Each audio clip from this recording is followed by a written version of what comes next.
प्रतिशत जम्मू कश्मीर में बेरोजगारी का आंकड़ा है, जो केरल, राजस्थान, हरियाणा, वेस्ट बंगाल, हिमाचल प्रदेश, गोवा ऐसे राज्यों से हम बेहतर स्थिति में।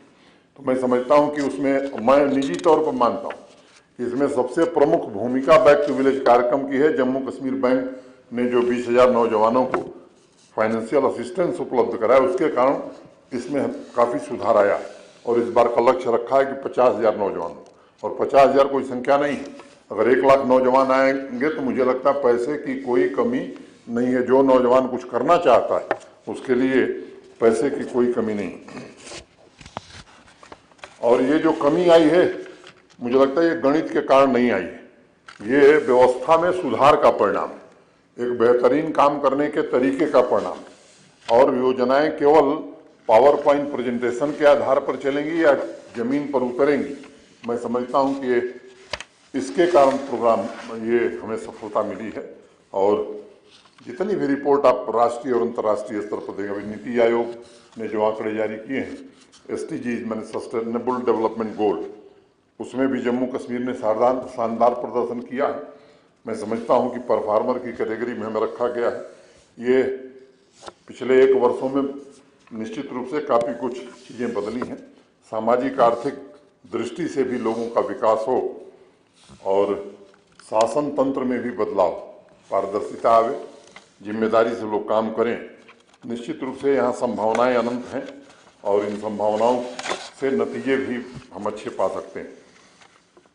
मिशन यूथ अब सरकार के कागजों और फाइलों में नहीं है। मिशन यूथ जम्मू कश्मीर के पंचायतों में, जम्मू कश्मीर की ज़मीन पर, जम्मू कश्मीर के नौजवानों तक दस्तक दे रहा है। और ये मैं मानता हूं कि बदली हुई कार्यप्रणाली का नतीजा है।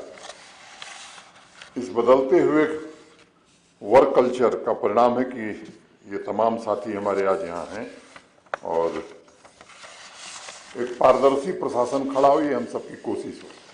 क्योंकि विरासत में जो कुछ मिला है उस पर मैं नहीं समझता हूं कि यहाँ का कोई नौजवान गर्व कर सकता है।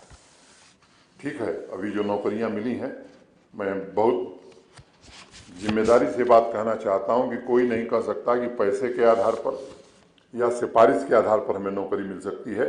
जिसमें प्रतिभा है, जिसमें मेरिट है, वो किसी के यहाँ जाए न जाए उसको नौकरी मिलेगी। इस तरह की व्यवस्था कायम करने की कोशिश की गई। कोशिश हम कर रहे हैं कि भ्रष्टाचार मुक्त व्यवस्था हो। ऊंचे स्तर पर इसमें हमें सफलता भी मिली है और मैं उम्मीद करता हूं कि शीर्ष स्तर पर जब सफलता मिली है तो सफलता को नीचे तक भी ले जाने में हमें कोई बड़ी चुनौती का सामना नहीं करना पड़ेगा। लेकिन कश्मीर की आवाम और नौजवान, इनका सहयोग हम जरूर चाहते हैं। इस वातावरण को बदलने में आपकी महत्वपूर्ण भूमिका हो सकती है और आपसे मेरा आग्रह है कि आप इन योजनाओं में बढ़ चढ़ करके हिस्सा लीजिए। सरकार का एक तरीका, हम कोशिश कर रहे हैं कि अधिक से अधिक सूचनाएं आप तक जाएं, लेकिन हमारा आपसे भी निवेदन है, जो साथी आज इसका लाभ ले रहे हैं अपने 5 और साथियों को भी बताएं। मुझे लगता है कि इससे फिर ये जो चेन या प्रक्रिया शुरू होगी वो हर व्यक्ति तक पहुंचे।